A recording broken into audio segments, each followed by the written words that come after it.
2023 is shaping up to be quite a disappointing season for football video games. The new Maximum Football has been delayed, I think until 2024, hopefully not until the fall of 2024, geez, that would suck. 2K still hasn't put out its own NFL licensed game, EA has delayed its college football game until next year as well, and after both of them having decent releases last year, both Madden and Axis Football this year feel thoroughly underwhelming, if I'm being generous.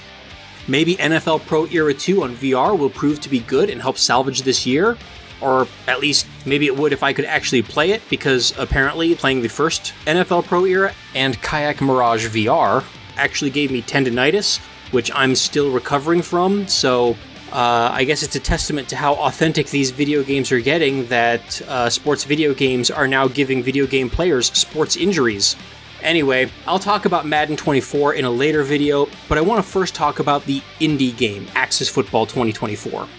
This is not going to be a full review of Axis Football 2024, but I do have a full review written on my blog at www.MegaBearsFan.net, so feel free to check that out if you're interested.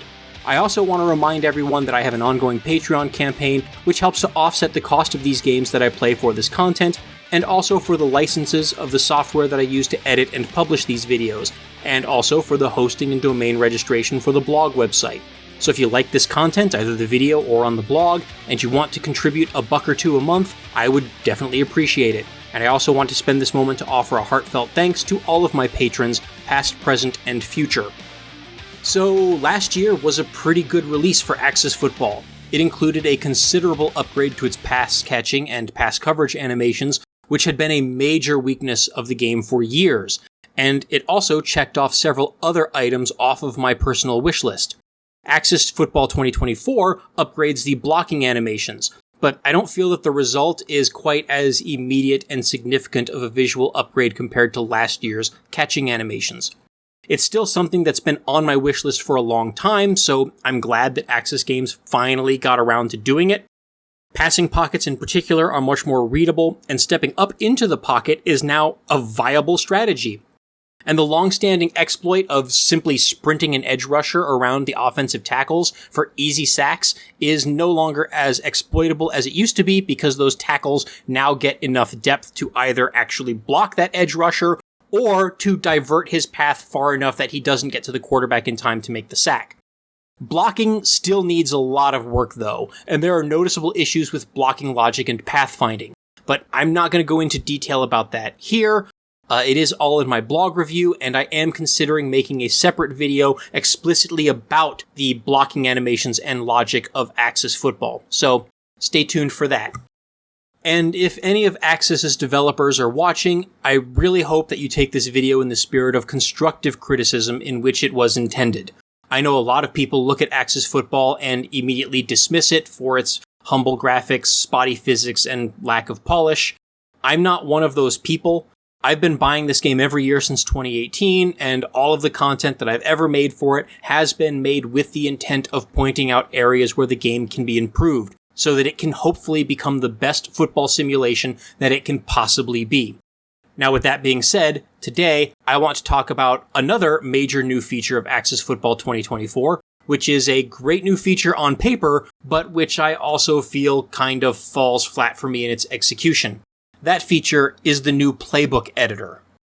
A playbook editor is another long overdue feature for this game, and I want to start out by saying that I am happy that it is in the game now. I would rather that it be here than that it not be here. And I have, in fact, used it to create playbooks, which I do use in the matches that I play. Personally, I prefer to run a pistol offense in Axis Football, and I used the playbook editor to make a few modifications to that particular playbook. First of all, I removed the default empty set, which puts the QB under center, and I replaced it with some 5 wide receiver sets from the shotgun formation. This is, after all, a pistol offense. The QB should not be under center in a passing formation. I wish that there was an actual pistol empty set, but in lieu of that, a shotgun 5 wide set will have to suffice for now. This is a minor aesthetic nitpick that had been bothering me about pistol offensive playbooks in Axis football for years, and now the playbook editor finally allows me to rectify that problem by replacing the empty formation with shotgun sets that I feel much better fit with the pistol aesthetic. I also threw in some I-form sets so that I could actually have a few options for power running and fullback runs for short yardage and goal line situations, and also for late in the game if I'm ever running out the clock. So despite the complaints that I'm about to levy against the playbook editor, and also Axis's playbooks in general, I want you all to know that the playbook editor is functional, and it does have its uses. Despite its limitations, I would rather that it be here than that it not be here. So what exactly are those limitations? Well, the biggest one is that there simply isn't enough variety in formations and play designs for custom playbooks to really feel all that worthwhile and to live up to their potential. All of the formations and plays in the game on both offense and defense are pretty basic. There aren't any exotic formations or play concepts to make any particular team's playbook feel schematically distinct from any of the others. Almost all of the formations have mostly the same concepts. Every single formation has simple dive runs, stretch runs, some power runs with a pulling guard, and some simple outside tosses, none of which are actually blocked correctly, but that's another topic. Every formation has minor variations of the same basic pass concepts. You've got your quick slants, your curl, flats, your flood, your drive, your dagger, your crossers, corners, double posts, and so forth. And every defensive formation has simple variations of cover 1, cover 2, cover 3, cover 4, cover 6, and also some blitzes. No matter what playbook you have, no matter which formations are in that playbook, you have access to the same basic play concepts as every other playbook for every other team. Now, there are a few notable exceptions that I do want to bring up for the sake of fairness. For example, the single back big formation is the only formation in the game, at least the only one that I'm aware of, that has this GT counterplay. GT meaning that both the backside guard and backside tackle pull across the formation. The shotgun split sets are also the only sets that I know of that include a running back draw. The I-form has this tight end around, the pistol slot has a couple of designed quarterback runs, and the 5 wide receiver sets have a few passing concepts that aren't in other formations, such as these double swing passes and seam attack plays. And a few formations, such as the I-form, strong, weak, and single back slot sets, also have some halfback screen passes with one or more pulling linemen. And then there's also a number of plays that look like they are just plain mislabeled. Look at this so-called levels divide play in the pistol spread flex formation. It looks like the quick slant route should either be swapped with the outside post route or with the backside go route so that it's paired with the slot divide route. So I'm wondering if they just copied this play from another formation, moved one of the receivers, and then forgot to actually adjust the route to fit the concept. Or look at this play action flood play from the pistol tray formation. Are you sure that's a flood concept? Usually when I'm talking about a flood concept, it has all of the receivers running either towards the same side of the field or just vertically up the field, and it has routes that take each receiver to a different level of the defense. This play has the backside wideout running an outside comeback route away from the flood, instead of any kind of deep in or dig route. The slot receiver is also running a slant in the opposite direction as the flood. And it has both the tray receiver and the running back running their checkdowns at roughly the same depth. It puts a stress on the defense because there are receivers on the same side in the same area at 3 levels. The quarterbacks... This is just not a well-designed play, especially if the quarterback is expected to roll to the right after the play fake. But again, dissecting the viability of play designs is another topic entirely, so let's not get bogged down in the nuances. And while we're talking about what's in the playbooks, let's also talk about some of the things that are missing entirely. There are no option plays, no pitch option, no read option, no triple option, and no RPO. There's no jet sweeps or reverses, except for that one tight end around that I mentioned earlier. There are a couple of halfback screens, but there are no wide receiver screens of any kind. There are no designed QB rollouts or bootlegs, and no way to slide your pass protection left or right to create an ad hoc bootleg pass. There's no wildcat, no flexbone, no full house formations. Nothing analogous to the Debo package that the 49ers run. There's no running back direct snaps, no flea flickers, no double passes. Heck, there's hardly even any draw runs or screen passes, and the few that are included are not blocked properly and really don't work very well, if at all. So, you want to create a service academy for a college football mod in Axis Football? Well, sure. You can remove most of the pass plays and leave nothing but run plays and a few play fakes, but there's no flexbone triple option plays or any option plays at all to make your team actually look like Army, Navy, or Air Force on the field. In fact, the lack of option and RPO plays really takes a lot of the wind out of any attempt to make a college football mod, since those concepts are so popular in so many college football offenses. On the defensive side of the ball, there's even less variety. The 4-4 formation has this cover 2 invert in which both corners play deep half-field coverages, and I don't think there are any real analogs to that play in any of the other formations. Yeah, there's some cover 2 inverts, but none of them have both corners playing the deep half-field coverage. Also, the nickel and dime formations have nickel and dime back blitzes that are obviously not in other formations, and which are way more effective at creating quick pressure than any analogous outside linebacker blitzes in the normal 4-3 or 3-4 packages, owing in large part to the, increased speed of defensive backs, which allows them to get around and past the offense's tackles a lot quicker. And while every formation has a few blitzes that roll into a cover 2 shell, the dime 1-4 formation has a more exotic overload blitz that actually rolls into a cover 3 shell. Those are about the only unique plays that I found in the defensive playbooks. The packages available are limited to the 3-4, 4-3, 4-4, nickel, and dime. There's no 5-2, or 4-6, or 3-3-5 base formations, nor are there any quarter or dollar packages that you can use to defend 5 wide receiver sets. And no, before you ask, Axis Football does not allow the user to create our own formations or plays. We can only choose from the formations and plays that are included in the game by default. The end result, of course, is that every team feels pretty much like a minor variation of the same basic offensive and defensive schemes. Every offense is basically either an under-center power running team, a shotgun spread passing team, or some kind of hybrid of both.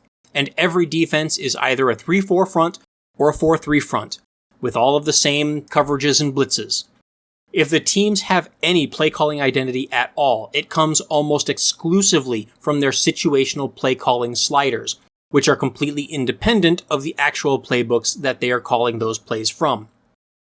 As an aside, another thing that has really frustrated me about this game for years, and which is even more frustrating this year, is the fact that even though the defensive playbooks were completely overhauled, including adding completely new zone coverage assignments and updating all the artwork and stuff, we still cannot flip the defensive formations. In most cases, this is a minor inconvenience, since most of the defensive formations are highly symmetrical. But in the one case of the nickel defense, which is an inherently asymmetrical formation, this creates problems. The nickelback will always line up on the left side of the offense's formation, regardless of the passing strength of the opponent's offensive formation, and regardless of whether the defense is playing man or zone. This leads to frequent mismatches on passing plays, since a slot receiver on the right of the offense's formation will have to be covered by either the strong safety or the Sam linebacker, while the nickelback will usually be stuck covering a backside tight end or the running back out of the backfield. And if that running back is running into the flats on the offense's right side, then that nickelback is going to have a lot of trouble running across the formation to catch up to him and make the play.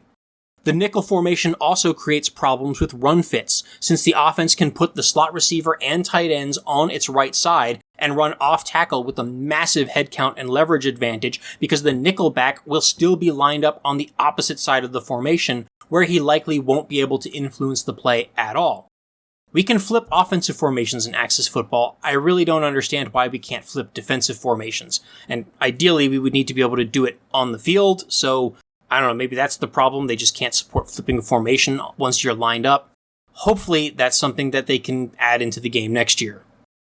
So, yeah, I have not been particularly impressed with Axis Football 2024 so far. I know the developers work very hard on this game all year round, but sadly, this year I think ended up being one of the more lackluster releases since I started playing this series back in 2018.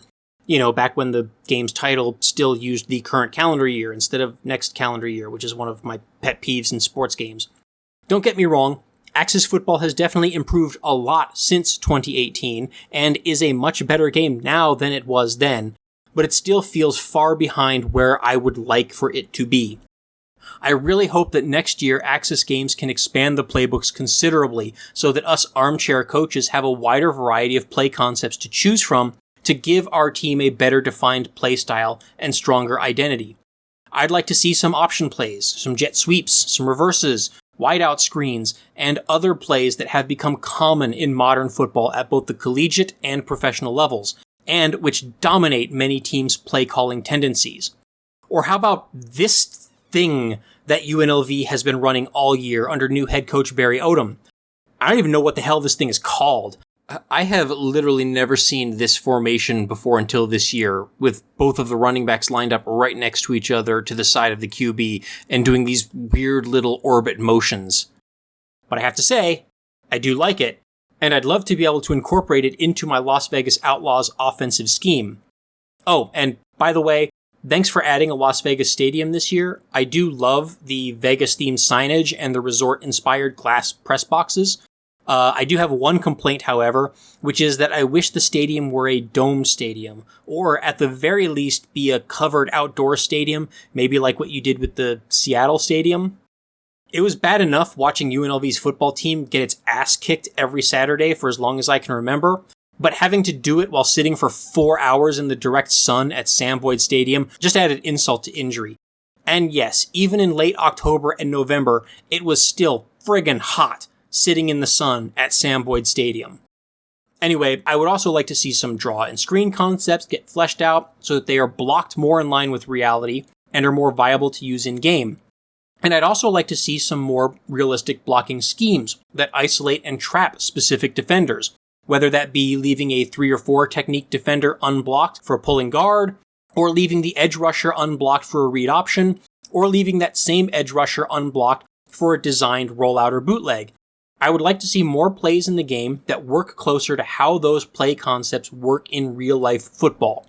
And of course, it would also just be fun to see some trick plays in these playbooks in order to catch a defense off guard every now and then, whether that be a reverse or a flea flicker or a Philly special or an option shovel pass or a swing double pass or whatever.